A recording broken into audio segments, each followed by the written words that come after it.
Hello again, friends and neighbors. In today's video, I have in this box a miniature Oncidium orchid. I ordered it on Amazon, and it looked really cool in the pictures. It's supposed to be fragrant.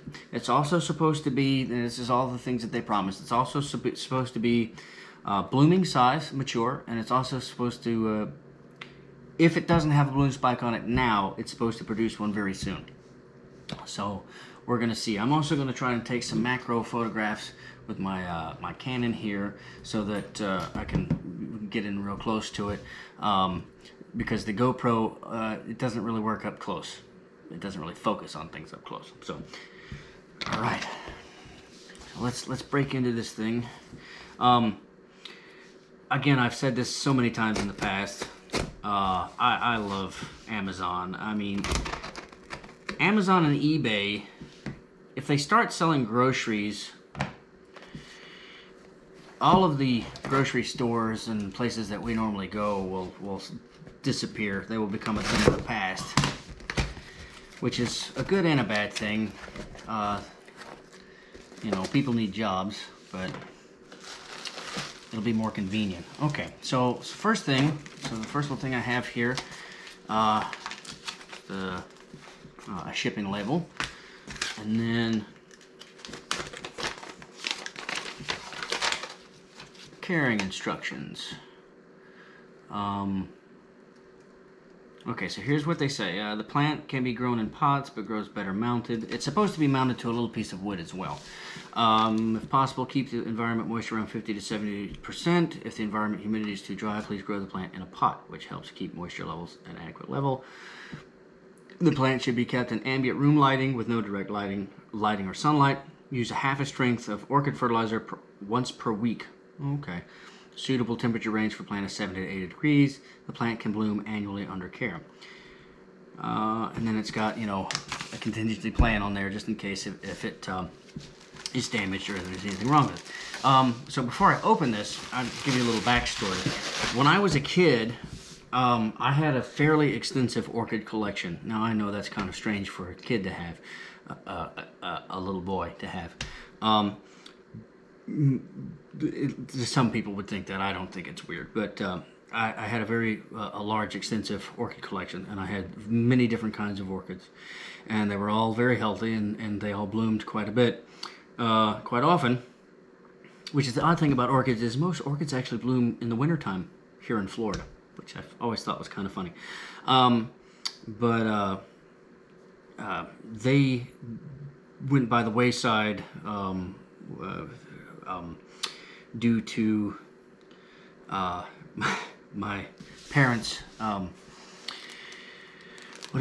discipline actions that they took, because I was a very rambunctious child and got into things and got into trouble a lot, and one of their ways to try and discipline me was taking away my plants, and they gave them to my grandmother. My grandmother, who is a loving person who can generally grow things, did not know how to take care of them, and they all died.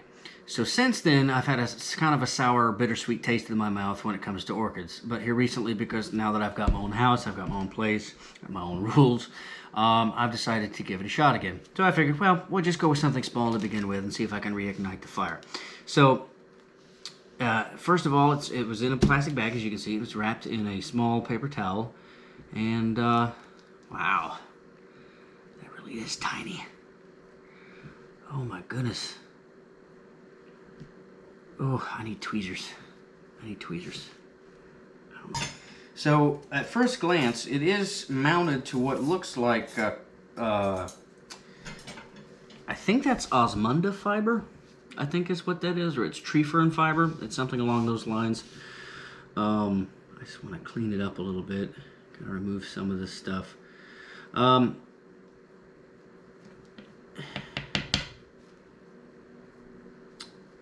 Oncidiums are one of my favorite, as Oncidiums and Dendrobiums are two of my favorite orchid species. Simply because they're easy to grow and their flowers are very colorful and pretty. And if you're looking for longevity in flowers, nothing can match that of orchids. Orchid flowers can last months at a time and never lose color. They're some of the most long-lasting blooming plants that exist. So there it is. I mean, it's tiny. My first impression is very healthy. There's definitely no bloom spike, and I definitely don't see any promise of a bloom spike, which is a little bit of a letdown, but at the same time, okay, I'm not going to do too much uncovering. Now you can see it's got little roots coming out of the bottom.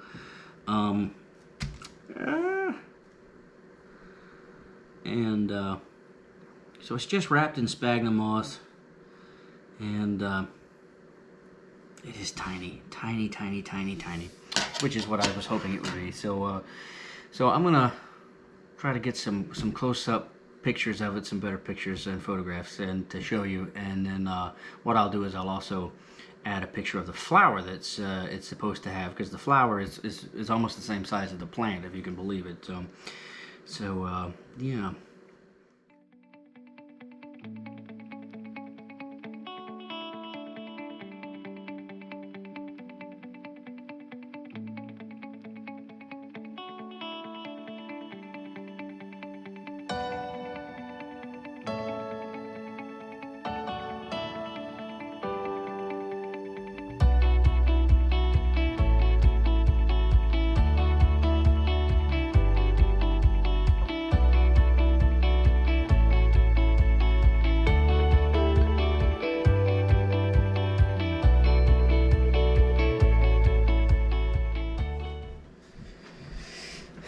Alright, so for now, here's where this is going to go. I don't have anywhere else better at this particular moment in time to put it.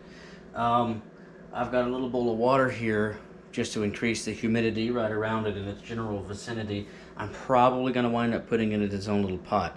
As a matter of fact, I'm probably going to use one of the little red pots that we took the pitcher plants out of. That's probably where this is going to go. Simply because